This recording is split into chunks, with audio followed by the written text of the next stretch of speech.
ભરૂચમાં સમી સાંજે હોલિકા દહન સાથે હોળી પર્વની શ્રદ્ધાભેર ઉજવણી.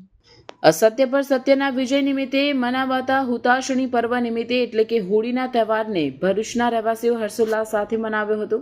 હોળી પૂર્વે શહેરમાં બજારોમાં ખરીદી માટે લોકોને ભારે ધસારો જોવા મળ્યો. સૂર્ય ઢળતા જ ઠેર ઠેર શ્રદ્ધાભેર હોળી પ્રગટાવી પૂજન અર્ચન કર્યા હતા. ભારત ઉત્સવ પ્રિય દેશ છે. વિવિધ ધર્મના અનેક તહેવારો આપણે ત્યાં ઉજવાય છે. હિન્દુ ધર્મના તહેવારો પાછળ ધર્મ અને વિજ્ઞાન બંને જોડાયેલા છે. એક તરફ કોઈને કોઈ ઐતિહાસિક ગાથા જોડાયેલ છે તો બીજી તરફ ઋતુગત વિજ્ઞાન પણ તેની સાથે જોડાયેલ હોય છે. આવો જ પર્વ એટલે હોળી, કે જે સત્યના વિજયના પ્રતિક રૂપે હોળીનો તહેવાર મનાવવામાં આવે છે. આ દિવસે ધાણી ચણા અને સાથે શક્તિવર્ધક ખજૂર ખાવાનું મહત્વ છે, જેની પાછળ વૈદિક વિજ્ઞાન છે. જેની ખરીદી માટે હોળીના દિવસ દરમિયાન ભરૂચના કતોપર બજાર, શક્તિનાથ, તુલસીધામ, ધોળીકોઈ, દાંડા બજાર સહિતના અનેક વિસ્તારોમાં દાણી, ખજૂર, સિંગ, ચણા, પિચકારી, ઘઉંની સેવ સહિત વસ્તુઓનું વેચાણ કરતી હાટડીઓ પર ધસારો જોવા મળ્યો હતો. ભરૂચના ફાટા તળાવ વિસ્તારમાં પણ લોકો મકાઈ અને જુવાર સહિતની ધાણી ફોડવા માટે ભારે ભીડ જમાવી હતી. ધૂળેટીના તહેવારને ઉજવવા માટે બાળકો અવનવી પિચકારીઓ તથા અવનવા રંગોની ખરીદીમાં મશગુલ બની ગયા હતા. ચોમાસા બાદ વાતાવરણમાં જીવજંતુઓનું પ્રમાણ વધી જતું હોય છે. હોળી પ્રગટાવી તેમાં હોમાતા વિવિધ સાધનોના કારણે વાતાવરણની શુદ્ધિ અને જીવજંતુઓનો નાશ થતો હોવાનું મનાય છે. વૈદિક હોળીનું ચલણ વધતા દર વર્ષ કરતાં આ વર્ષે લાકડાની ખરીદીમાં ઘટાડો, જ્યારે ગાયના છાણથી બનેલા ચાણાનો ઉપયોગ વધ્યો છે.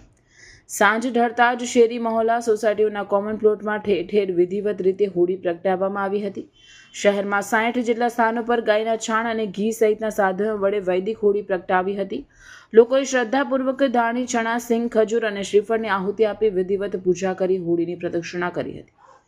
ચાળેશ્વર ખાતે હોલિકા દહન થતાં લોકોએ પૂજાપાઠ કરી હોલિકા દહનની પ્રદક્ષિણા કરી આવનારું વર્ષ મહામારીથી દૂર રહે અને લોકોને તંદુરસ્ત મળે તેવી પ્રાર્થનાઓ કરતા જોવા મળ્યા હતા. બીજી તરફ હોળી અને ધૂળેટીના દિવસોમાં ચંદ્રગ્રહણને લઈ એક દિવસનો અંતરાલ હોવાનું કેટલાક જ્યોતિષોએ જણાવ્યું હતું.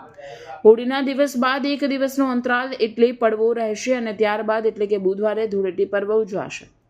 આજરોજ સવારે ભરૂચ જિલ્લાના મોટાભાગના મંદિરોમાં વહેલી સવારની મંગળા આરતી બાદ મંદિર ભક્તો માટે સંપૂર્ણ બંધ કરવામાં આવશે તેમ સંચાલકોએ જણાવ્યું હતું. ચંદ્રગ્રહણના વેદ અને સૂતકને ધ્યાનમાં રાખીને પૂનમના પવિત્ર દિવસે આખો દિવસ મંદિર દર્શન માટે બંધ રાખવાનો નિર્ણય કરવામાં આવ્યો છે. સાંજે ગ્રહણ પૂર્ણ થયા બાદ અને ધાર્મિક વિધિઓ પૂર્ણ થયા પછી જ મંદિર રાબેતા મુજબ ખુલશે. ત્યારે ભરૂચમાં આંશિક ચંદ્રગ્રહણની અસરને જોતા કેટલાક મંદિર સંચાલકોએ મંદિરમાં પ્રવેશવાના સમયને લઈ અસમંજસમાં જોવા મળ્યા છે. હોળીના તહેવારને લઈ ખજૂર, ધાણી, સેવ, શ્રીફળ સહિતની પૂજાની સામગ્રીની આખરી સમયે ખરીદી નીકળતા વેપારીઓમાં ખુશીની લહેર જોવા મળી હતી. રિપોર્ટર રવિ સૈયદ, ભરૂચ.